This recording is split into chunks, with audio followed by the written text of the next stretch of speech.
After a tough loss to Longwood, Winthrop is now 3-1 in Big South play. I'm CN2's Morgan Cox. Here head coach Pat Kelsey share his thoughts on the night and how he thinks his team played.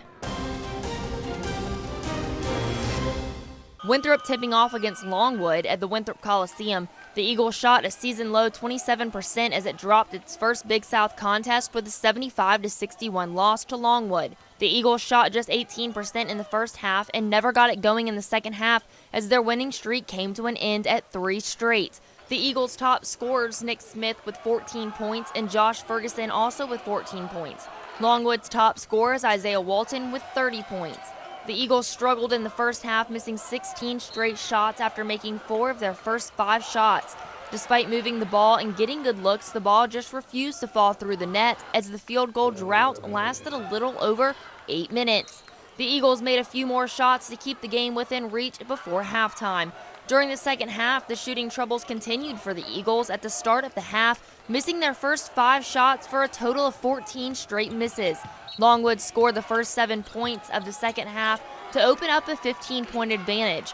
Winthrop did get within 7 points with 7:01 left to play while Prickett kicked the ball to Ferguson for 3 as he scored 5 straight points to cut the lead to 62-55. Once again, Walton had to answer as he knocked down a jumper to start a 6-0 spurt, and the Lancers were back on top by 13 points with 5:01 left to play. Winthrop finished the final 6.5 minutes just 2 of 14 from the floor. Longwood is now 12-7, 2-2 in Big South play. In a press conference after the game, Winthrop head coach Pat Kelsey discussed how he thought his team played. I can't think of one area that we were better in them tonight. I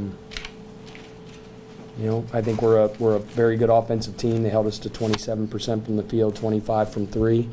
And at the other end, they played very well all together, but Isaiah Walton was phenomenal tonight. He was, he let a really talented scorer get in a rhythm and get in a flow early, and the rim looks like the ocean, and everything that left his fingers, and there was no doubt on any of them, and I think he might have had more swishes than any player I've ever coached against in one game. Coach Kelsey also addressed their shooting percentage.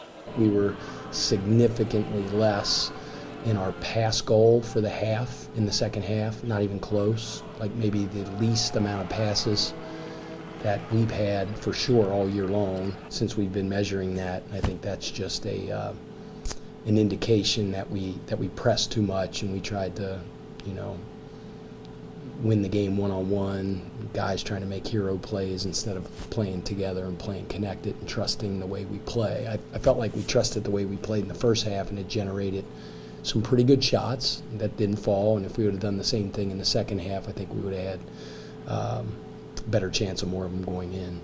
The loss ends a 10-game winning streak against Longwood, and Winthrop's home winning streak comes to an end at 5 straight.